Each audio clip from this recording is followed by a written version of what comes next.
Olá Brasil, obrigado você que me acompanha nesta tarde de segunda-feira, dia 26. Eu trago para você o que pode ser início de uma bomba em cima do Lula. Eu falo, quando as coisas têm para acontecer, elas começam a girar numa espécie de bola de neve lá em cima da montanha. Sabe como começa a bola de neve? Ela nasce desse tamanho, amigo. Ela começa a rolar no penhasco. Quando chega na porta da casa da pessoa, ela está do tamanho de uma montanha.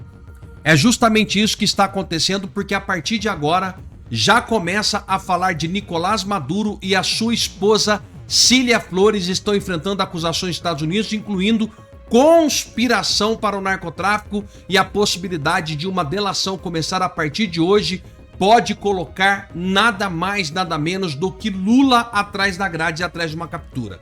Porque o que acontece? Uma coisa, somos nós aqui da oposição, vou usar assim, nós da direita, nós da oposição, fazer algum tipo de acusação referente ao Lula. Eles podem entender lá fora que é briga política, que nós estamos querendo tirar o Lula porque nós é que não gostamos dele. A outra coisa é um líder de narcotráfico simplesmente decidir que o Lula é um dos chefes do Foro de São Paulo e a situação dele passa a complicar a partir de agora. Eu vou colocar inclusive um pool de notícia que saiu agora com todas as informações. É claro que a mídia não vai trazer para você aquilo que precisa. Eu vou pedir para você dar o seu like, para você compartilhar, inscreva-se em nosso canal, entra no nosso grupo do WhatsApp.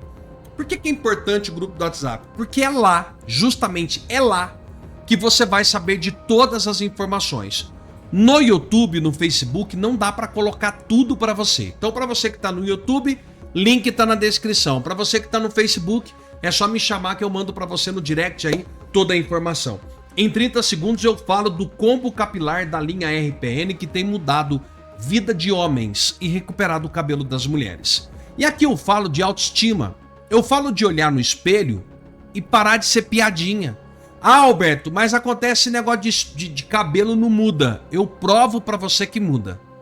Homem com cabelo grande, voltando à tua origem, né, aquilo que você tinha antes, fica mais feliz, fica mais alegre, rejuvenesce. E todo mundo quer estar bem.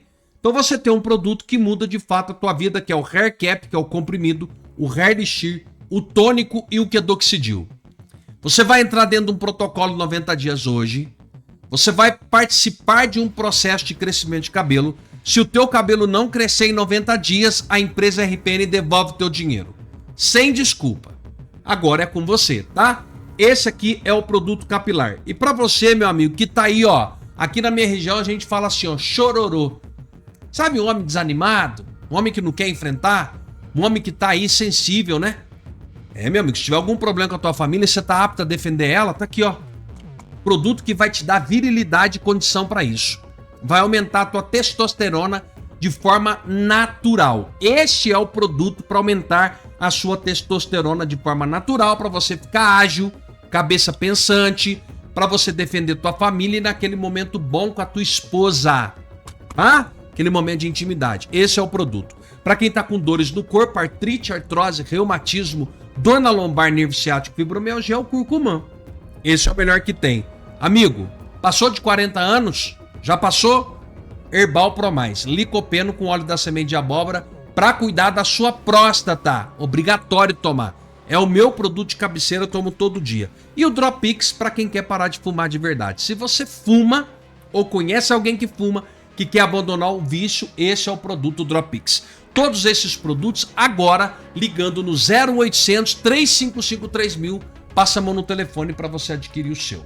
Eu trago aqui um pool de notícias, tá? O que é o pool de notícias, Alberto? É tudo o que estão falando no dia de hoje da delação premiada venezuelano. Nicolás Maduro pode ter implicações significativas para a política na América Latina, especialmente em relação às acusações de narcotráfico e suas conexões com outros líderes. Palácio do Planalto simplesmente fechou para uma reunião de urgência e emergência mediante a informação de que Nicolás Maduro poderia iniciar a qualquer momento a sua delação premiada. Nós sabemos aqui, tem muita gente escondendo, mas nós vamos falar a verdade, inclusive notícias da Venezuela, que o Nicolás Maduro fez um acordo com os Estados Unidos. É o que dizem. E o Maduro, ele não é bobo, ele sabe que o Trump quer negociar, ele tentou simplesmente fazer uma situação para ficar do jeito dele. A matéria conta algumas coisas, é claro que aqui do Brasil, por exemplo, olha o que a UOL fala. Nicolás Maduro e sua esposa Cília Flores estão enfrentando acusações dos Estados Unidos, tadinhos. Ah, coitado. Incluindo conspiração para o narcotráfico, a possibilidade de uma delação premiada por parte de Maduro pode reduzir sua pena caso ele forneça informações úteis sobre outros envolvidos. E a imprensa América Latina já está falando no nome do Lula. A delação premiada precisa ser validada pelo Procurador de Justiça. Ah, quem não sabe disso, né? Lideranças da direita brasileira acreditam que uma eventual delação de Maduro pode atingir o presidente Luiz Inácio Lula da Silva e outros aliados da América Latina. Essa expectativa reflete o desejo de desgastar, até soluça que desgastar, especialmente no ano eleitoral. A delação poderia revelar ligações financeiras entre o regime de Maduro e partidos de esquerda da região, o que poderia ter repercussões políticas. Acusações contra Maduro incluem envolvimento com cartéis de droga, operação de tráfico de cocaína, com base na delação de ex-aliados do Hugo Carvajal. A denúncia apresentada à justiça americana destaca a conexão de Maduro com grupos guerrilheiros colombianos e cartéis mexicanos que poderia fortalecer a acusação contra ele.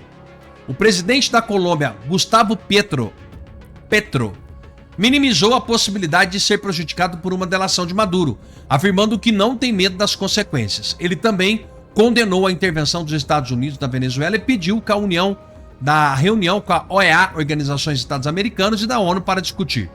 Em resumo, a delação de Maduro pode não apenas impactar a situação legal, mas também provocar uma onda de reação política na América Latina, afetando a dinâmica entre partidos e das regiões, e situação que continua a evoluir. As implicações de uma possível delação ainda estão sendo avaliadas. Não está sendo avaliada, não.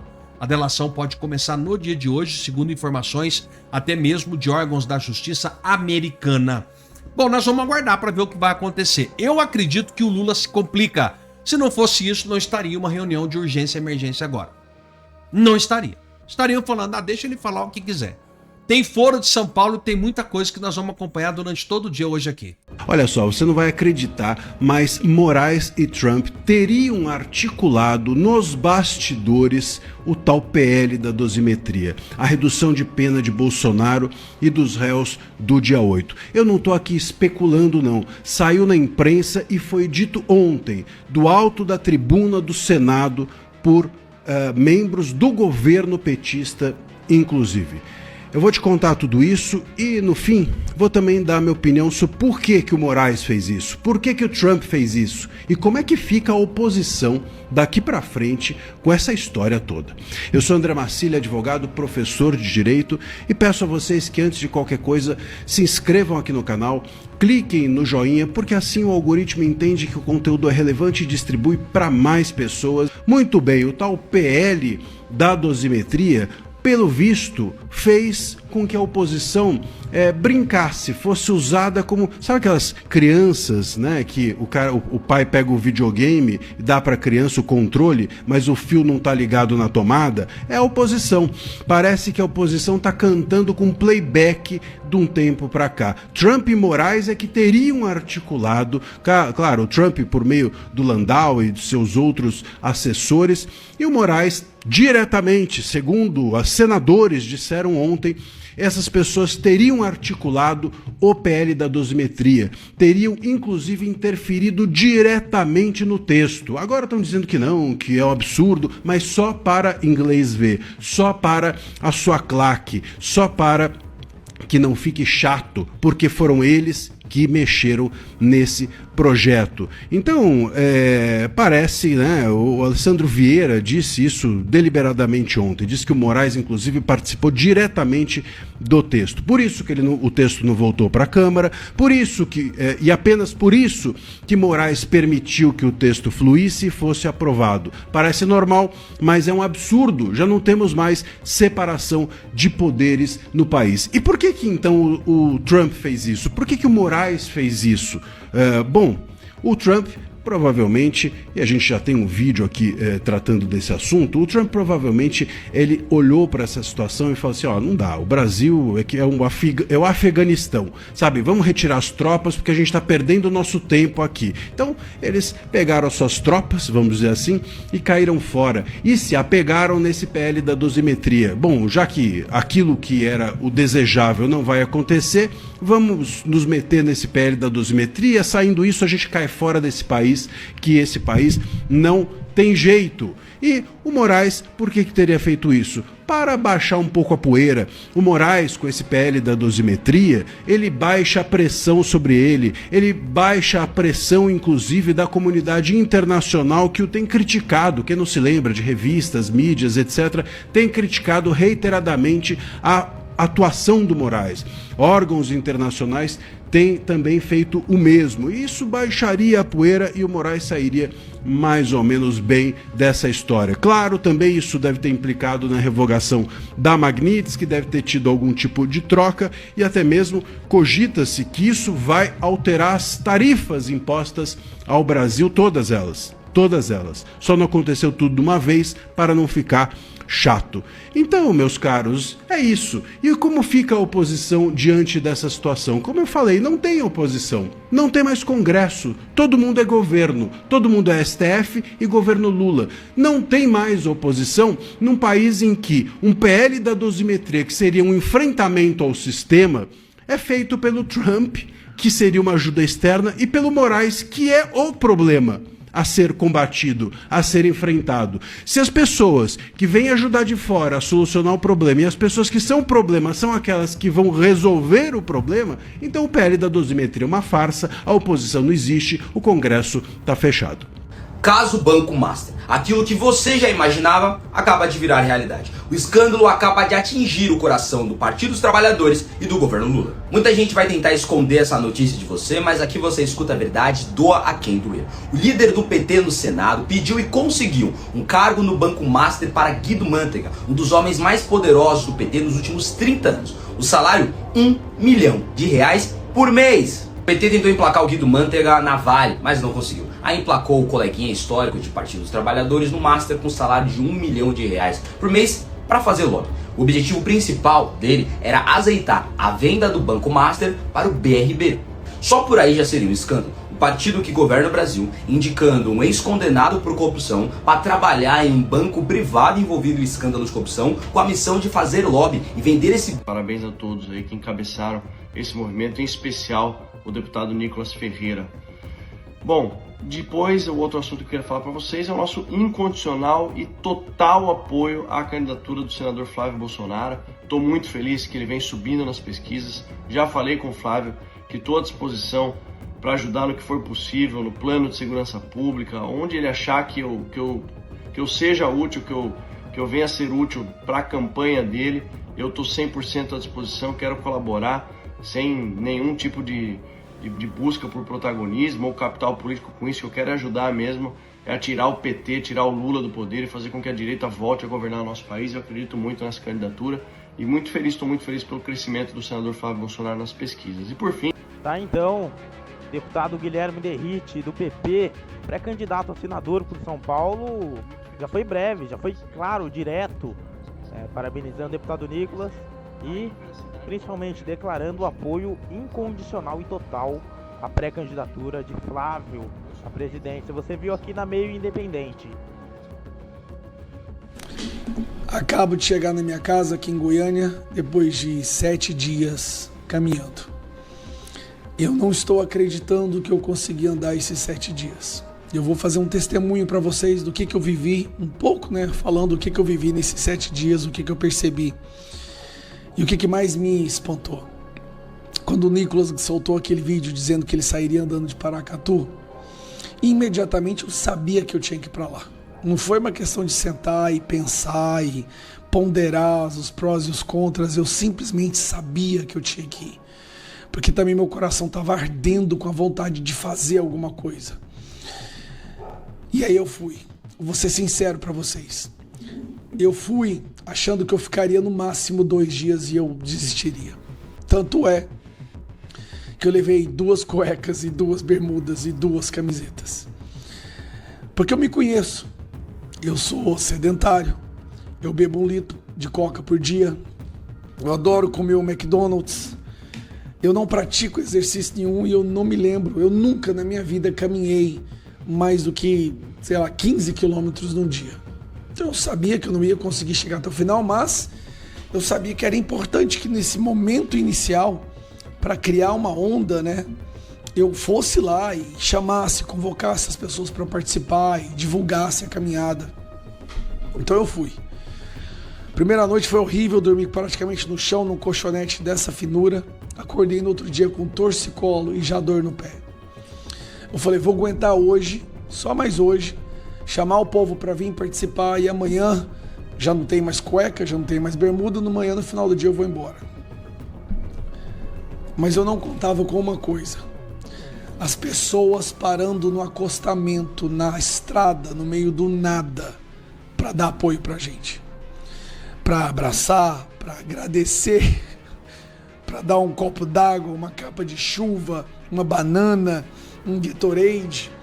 E a gente chega no restaurante e aquelas pessoas estão lá agradecendo, como se a gente estivesse fazendo algo assim, absurdamente gigante. E aí eu via que o grupo ia aumentando, cada vez mais aumentando.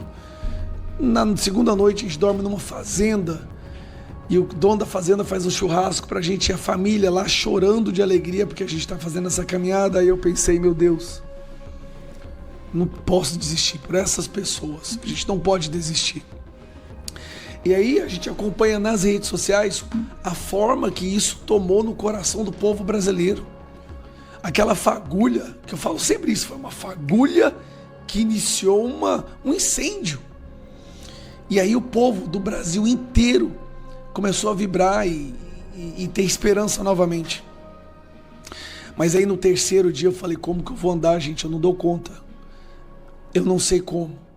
Eu fui dormir destruído no terceiro dia, no quarto. E eu acordei e falei, vambora pra cima. Voltando pra casa agora, minha filha perguntou, pai, minha filha achou que eu não ia conseguir. Pai, por que te motivou? Por que você não desistiu? Aí eu contei. Minha filha, tem hora que você tá andando, chega um cara, um pai, com um filho no ombro assim, sabe? E aí ele vira pra gente e fala assim, obrigado, cara. Obrigado por estar fazendo isso pelo meu filho. Aí apontou pro filho em cima assim. Aí chega uma senhorinha e começa a orar por nós. Aí eu falei, não tem como parar. Nem que tem que arrastar. E vai chegando gente, e vai chegando. Primeiro chegou o André Fernandes, depois eu, depois chegou o Jordi. E esses 3 foram caminhando até o final sem intervalo. Teve gente que chegou no terceiro dia, no quinto, no sexto. Mas eu, o André Fernandes e o Jordi, nós caminhamos do ponto... Eu cheguei no quilômetro 10, o Jordi no quilômetro 5 e o... Não, desculpa. Eu cheguei no quilômetro 10, o André Fernandes no quilômetro 5, 10 e o Jordi acho que no quilômetro 30. E a gente não parou. Teve deputado que veio, voltou pro seu estado, depois voltou para lá. Teve deputado que veio um dia, depois 3 dias depois. Mas esses 3, do momento que pôr o pé ali no início, não pararam mais. O Nicolas, a força que esse cara tem é sobrenatural. Eu tô destruído, tá? O Nicolas, ele gravava vídeo com todo mundo que pedia. Ele tirava foto com todo mundo, porque eu tô falando de milhares de pessoas, enquanto caminhava. E dando bronca para dar as coordenadas. E decidindo onde que ia ser as coisas. E a equipe do Nicolas trabalhando de uma maneira assim, parecia uma orquestra. Parabéns, equipe do Nicolas. Só que aí a gente chega em Lusiânia, porque a gente caminhou 4 dias na estrada vazia. Então, relativamente era fácil caminhar. Quando a gente chegou em Lusiânia, cara, era difícil, porque a cidade fechou. Era assim, eram centenas de pessoas a cada 100 metros. Chegou uma hora que eu falei, Nicolas, não dá conta de andar do seu lado, porque o povo chega com sangue novo, com energia, e vai pra cima pra tirar uma foto com ele, e pisa no nosso pé, e porra, mas eu entendo, não é raiva nem nada, eu entendo, assim, as pessoas querem ter esse momento com ele. Falei, Nicolas, pra não atrapalhar, eu vou ficar lá na frente, porque tem umas formas de segurança lá, um pouquinho mais à frente. E o André Fernandes também não aguentou e foi lá pro fundo. O Jordi ficou comigo lá na frente. Mas nós caminhamos o tempo inteiro. E foi aumentando o volume, foi aumentando, e foi crescendo, e foi crescendo. E cada vez que crescia eu falava, meu Deus, como é que eu tô conseguindo andar ainda? E aí meu dedo arranca a pele, eu vejo a carne do meu dedo, eu olho pro meu dedo, eu vejo a carne. Eu falo, como que eu vou andar com isso aqui? Aí um deputado que é médico me deu uma pasta de xilocaína lá, um negócio que você fica com o pé dormente, mas na hora que chove volta a doer de novo. Eu falava, meu Deus, eu tenho que terminar. Aí era um passo de cada vez, um passo de cada vez. E foi indo, foi indo. Foi uma das experiências mais incríveis da minha vida, ver o povo tendo esperança. O Nicolas, cara, tinha hora que eu olhava pro Nicolas mancando, eu falava, hoje à noite ele desiste. Aí no outro dia o cara tá renovado. Eu falava, bicho, como que pode? Esse menino é abençoado demais. E fomos pra cima. Eu nunca vou esquecer dessa experiência. E agora no final em Brasília, aquele tanto de gente. Gente, chuva é uma coisa. O que aconteceu hoje em Brasília não foi um dilúvio. Foi um dilúvio bíblico. Eu andava com água quase até o joelho. E as pessoas estavam lá andando com a gente. Assim, de perder de vista. Você olhava aquela pista, assim, perder de vista o povo andando com a gente. Chegou no lugar onde, na Praça do Cruzeiro, aquele mar de gente, eu falava, meu Deus, o povo acordou. Aquilo que o Nicolas escreveu lá no início, Acorda Brasil, aconteceu. Que é o primeiro passo. Para que haja qualquer mudança em uma nação, primeiro o povo tem que acordar para o fato de que algo está errado. Minha voz está doendo, minha garganta está doendo muito.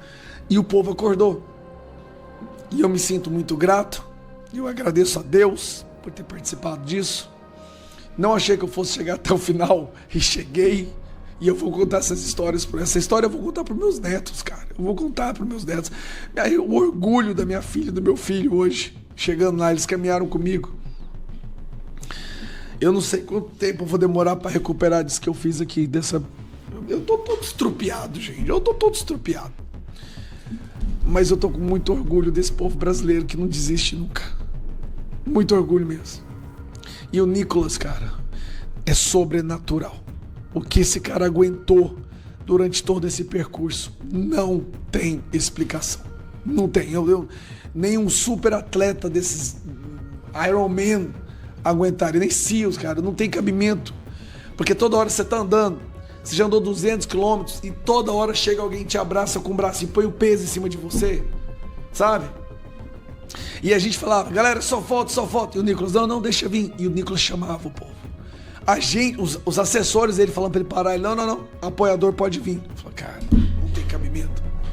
Não tem cabimento um negócio desse, cara. Que povo massa esse povo do Brasil, bicho.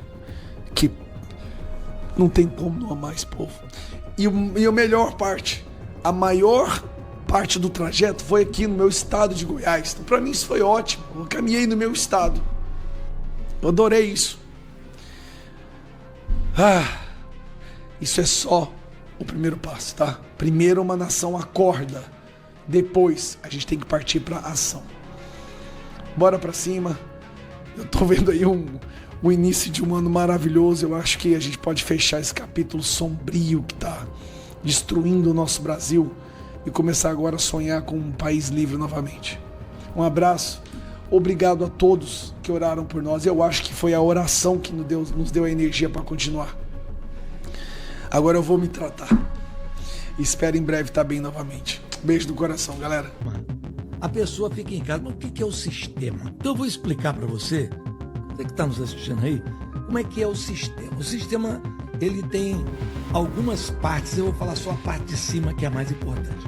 A cabeça do sistema são os bilionários do Brasil, liderados pelo sistema financeiro. A família Moreira Salles, né? A família Setúbal, os donos do Bradesco, essa galera de cima, né? Aí eles têm, do lado direito deles, eles têm os guarda-costas do sistema. Quem são os guarda-costas do sistema? As cortes superiores. Eles protegem o sistema para que nada chegue no sistema. Do lado de cá, né, eles têm os legisladores do sistema, são os políticos, que normalmente giram em torno de 350 deputados federais, alguns governadores, né, e pelo menos 41 senadores. Então você tem o sistema financeiro, as cortes superiores, e do lado de cá você tem, né, a sua bancada é pessoal ali. Que eu chamo ali de os legisladores do sistema. Aí você tem uma quarta parte, poderosa também, que é a mídia tradicional. Ela é o quê? Ela é a voz do sistema. Quando você ouve um comentarista, você não precisa ouvir os outros. Eles vão repetir tudo que está no boletim do sistema, que é o boletim Focus. É tudo igual, né? Então, eles falam para quem? Eles falam para um público muito específico, que é uma classe média, e média um pouquinho para cima. O povo não vê isso. O cara não está preocupado com o dólar. Quem vê isso é o cara que vai fazer um investimentozinho, sobra o dinheiro. É aquele empresário que tem um negócio. Eles são porta-voz.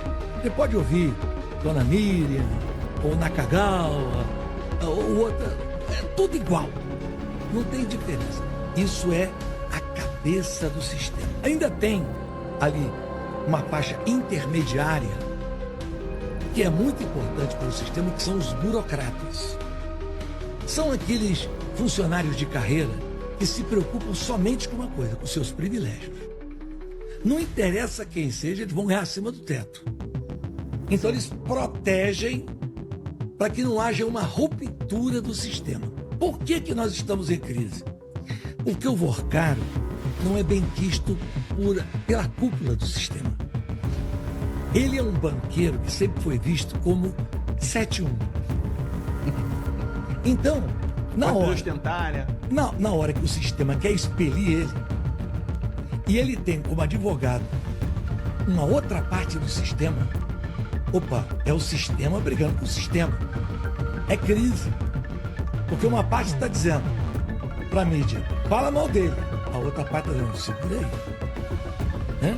Então, o sistema hoje está meio que paranoico. Você tem os políticos querendo proteger ele. O Supremo querendo proteger ele. O TCU querendo proteger ele. A cabeça do sistema querendo engolir ele. Que é onde está o dinheiro. É onde está o dinheiro. E a mídia repercutindo o que a cabeça manda. Entendeu o que é sistema? Você que está em casa? Você tem que entender. Às vezes a gente pensa que pensa, mas a gente não pensa. A maioria das pessoas, o que você pensa, você repete o que você ouve. Né? Pouca gente tem capacidade de pegar uma matéria e dizer, isso aqui... As entrelinhas, né? Não, isso aqui, né?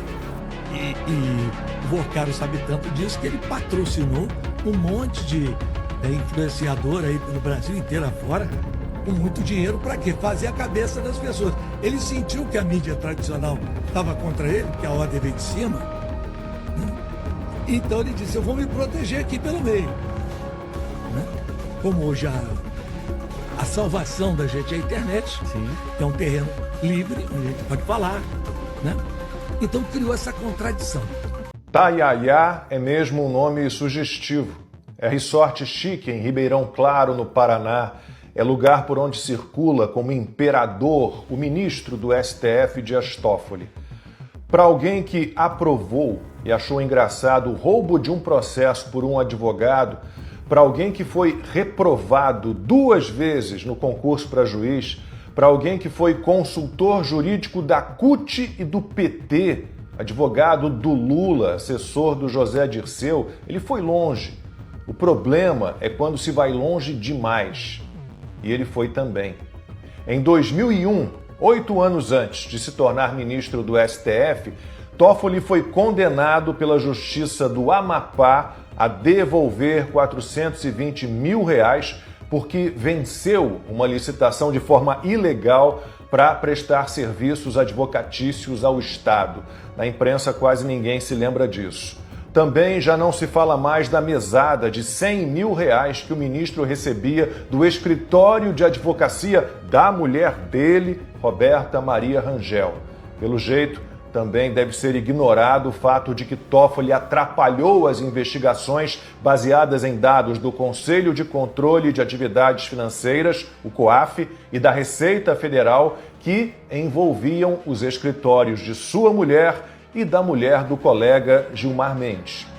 Na época do mensalão, o ministro não se declarou suspeito para julgar antigos clientes e amigos.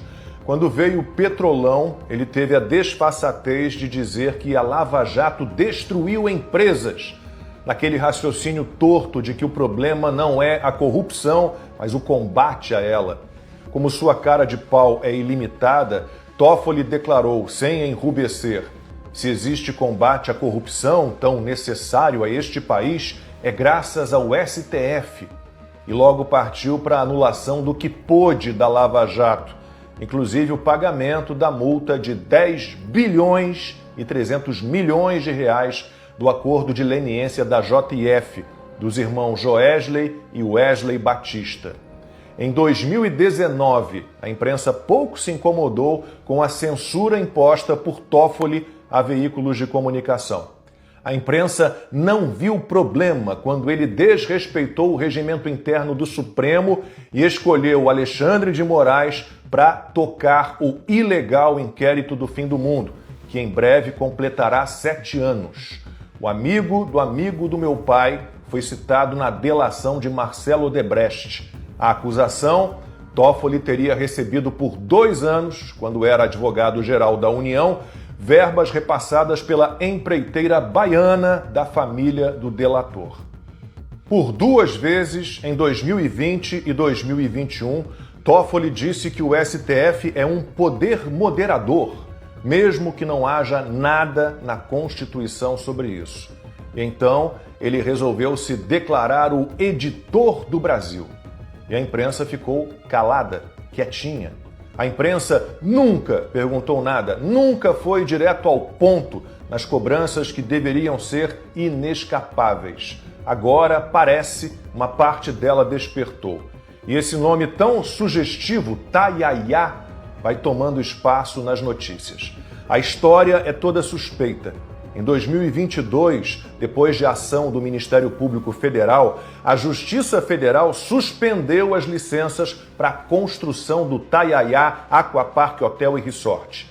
Áreas de preservação permanente não estariam sendo respeitadas. Um acordo no ano seguinte permitiu a continuidade das obras. Seria bom que se investigasse como se deu essa liberação. Alguém acredita que pode ter havido pressão de um certo ministro do STF? Ou seria leviano fazer tal pergunta? São muitas questões envolvendo o Tayaya, que até cassino frequentado por crianças tem. O empreendimento envolveu empresas que oficialmente pertencem a um primo e 2 irmãos do magistrado, com a participação de fundos de investimentos da cadeia do fraudulento Banco Master, que Toffoli faz de tudo para que não seja investigado. Depois, o resort foi integralmente vendido a um advogado ligado aos irmãos Batista, aqueles que se livraram de uma multa bilionária graças a Toffoli. De repente, parte das ações passou a pertencer a uma offshore nas Ilhas Virgens Britânicas, com supervalorização de ativos em curto período e dificuldade para identificar o destinatário final do dinheiro. É um procedimento semelhante ao identificado pela Polícia Federal na investigação sobre o Banco Master. E não acabou. Repórteres do jornal O Estado de São Paulo estiveram na casa de José Eugênio Dias Toffoli, um dos irmãos do ministro do Supremo Dias Toffoli, que seria um dos donos originais do Tayaya Resort. É um imóvel de classe média, simples, em Marília, no interior de São Paulo, com visíveis problemas de conservação. Os jornalistas conversaram com a cunhada de Toffoli, Cássia Pires Toffoli, mulher de José Eugênio. Ela afirmou que o marido atua apenas como engenheiro eletricista. As pessoas ficam inventando coisas, que o José Eugênio é dono do Tayaya. Será que os irmãos e o primo do ministro Dias Toffoli foram usados como laranjas? Será que sabiam do esquema? O silêncio do magistrado, por enquanto, é quase uma confissão de culpa. Sempre foi muito claro que Toffoli nunca teve notável saber jurídico, nem reputação ilibada. A sabatina no Senado que o aprovou para o Supremo foi apenas mais um chá das 5. As perguntas que não fizeram se multiplicaram desde sua indicação ao STF. São muitas suspeitas de trambiques e tramóias que precisam ser investigadas, doa a quem doer. Por enquanto, como escreveram no chat de um dos meus programas no YouTube, Taiaiá é maracutaia com eco. Essa caminhada pela liberdade. Eu acho que o jovem Nicolas se mostrou uma liderança gigante, né? E ajudou o brasileiro a resgatar a esperança, né? A garra de continuar lutando por um país melhor. Muita gente estava desanimada, muitos já tinham jogado a toalha, muitos estavam com medo, né? E os motivos são óbvios. E de repente o Nicolas diz que rezou, pediu a Deus uma luz, né? E veio essa inspiração, né? Pelo Espírito Santo, para quem acredita, de caminhar 240 quilômetros de Minas Gerais em direção a Brasília. Ele começou isso sozinho, como nós vimos aí, e foi angariando apoio, né? E de repente virou uma manifestação, né? Que a USP está tendo que dizer que tinha 18 mil pessoas. Então a gente pode imaginar que tinha ali, grosso modo, 100 mil pessoas. As imagens aéreas são impressionantes. Teve esse caso do raio, né? É lamentável, e a única conclusão a que a gente pode chegar, Lacombe, é que é mais fácil cair um raio na cabeça da pessoa do que a imprensa fazer um jornalismo isento. Essa é a conclusão óbvia, né? Só ficam falando disso, não cobriram a caminhada do Nicolas e a importância simbólica disso, né? É um dia histórico. Eu gostei muito da expressão que o Ernesto Araújo usou, né? República de Taiaiá. Essa caminhada foi o Brasil unido contra a República do Taiaiá, né? Veja que está circulando um vídeo hoje nas redes sociais do Garotinho explicando o sistema brasileiro. E tudo bem, Garotinho é o Garotinho, a gente sabe quem ele é, enfim, mas a mensagem é interessante, né? Ele dá uma dissecada nesses poderes, o poder financeiro do sistema, esses banqueiros aí, né? A turma do Congresso, né? Os despachantes do Centrão Fisiológico, que ele chama de legisladores do sistema, os guardiões do sistema, que é o próprio STF, né? E por aí vai. Então, é mais ou menos isso, né? Nós estamos vendo alguns problemas internos aí do sistema que estão levando a uma briga em praça pública, né? Que está vindo informações sobre o Banco Master e tudo, coisas que alguns estão fazendo jornalismo de volta, né? Até no Globo, e isso está alimentando, de certa forma, uma vez mais, como a Lava Jato alimentou no passado, a indignação do brasileiro ao lembrar, né, o grau de podridão em que chegou o Brasil, a República do Taiaiá, né? E os brasileiros cansados disso, de pagar a conta, de ver o escárnio desse sistema que diz que estava salvando a democracia enquanto prendia gente inocente, né? Ninguém aguentava mais isso, prenderam o próprio Bolsonaro e as pessoas começaram então a querer voltar às ruas, né? E o Nicolas mostrou essa liderança para justamente protestar em prol de um país livre, né? Democracia, liberdade, essas são as palavras de ordem, né? Contra o Lula e o STF, né? Esses são os alvos claros. Então, de novo, né, Lacombe, é um dia histórico, mostra que a direita tem novas lideranças, isso é importante, né? O Bolsonaro está preso de forma injusta e foi preso para derrotar o bolsonarismo, né? Nas palavras do próprio ex-presidente do STF, derrotamos o bolsonarismo, prenderam o Bolsonaro, acharam que com isso iam voltar ao teatro das tesouras, os tucanos, né? Controlados pelo sistema, fingindo que são oposição pela direita aos petistas, e de repente vem um jovem com 20 milhões de seguidores agora no Instagram, só hoje ganhou mais de 500 mil, né? Começa a caminhar, a gravar vídeos, né, pelas redes sociais e vira esse fenômeno, né? Esse fenômeno com várias lideranças políticas, inclusive do bolsonarismo, inclusive da família do Bolsonaro, né? O Carlos esteve presente mais de uma vez, porque foi ver a família, o pai e a filha, e voltou. O Eduardo mandou vídeo dos Estados Unidos, o Flávio ligou e agora já publicou no X mensagem com imagens da manifestação e falando da importância disso para o Brasil. O Tarcísio se manifestou, ou seja, o Nicolas mostrou que é uma liderança gigante à direita, gigante, que atraiu os Bolsonaro, o Tarcísio e um monte de parlamentares que foram lá caminhar ao seu lado, né? Fora várias outras lideranças que não são políticas. Então esse é o movimento do Brasil. Esse é o movimento do Brasil. Eu gostei muito do Acorda Brasil. Eu lá atrás, admito, confesso a vocês, há muitos anos, eu estou fazendo isso há muitos anos, né? Eu, há uns 15 anos atrás, 20, eu tinha pensado em criar um movimento chamado Movimento Acorda Brasil. Era muito o meu bordão nas minhas colunas, né? Acorda Brasil. Porque eu ficava desesperado com a sonolência das elites, né? Uma turma que, não, nunca vai virar Venezuela, não tem risco. Foro de São Paulo, o que é isso? E eu falava, acorda Brasil, acorda, né? PT no poder. Escrevi Estrela Cadente, meu livro contra o PT em 2005 ainda, né? Antes do Mensalão, enfim. Tô nisso há muito tempo e fico muito feliz, Lacombe, muito, de ver jovens lideranças como o Nicolas, despontando na política, mostrando que é possível arregaçar a manga e fazer. Claro que vai ter a turma dos invejosos, a turma dos haters, a turma dos... enfim, que só querem reclamar, mas esse é o Brasil que está fazendo alguma coisa. E tem muita gente querendo fazer alguma coisa porque não quer entregar de bandeja o nosso país na mão da República do Taiaiá.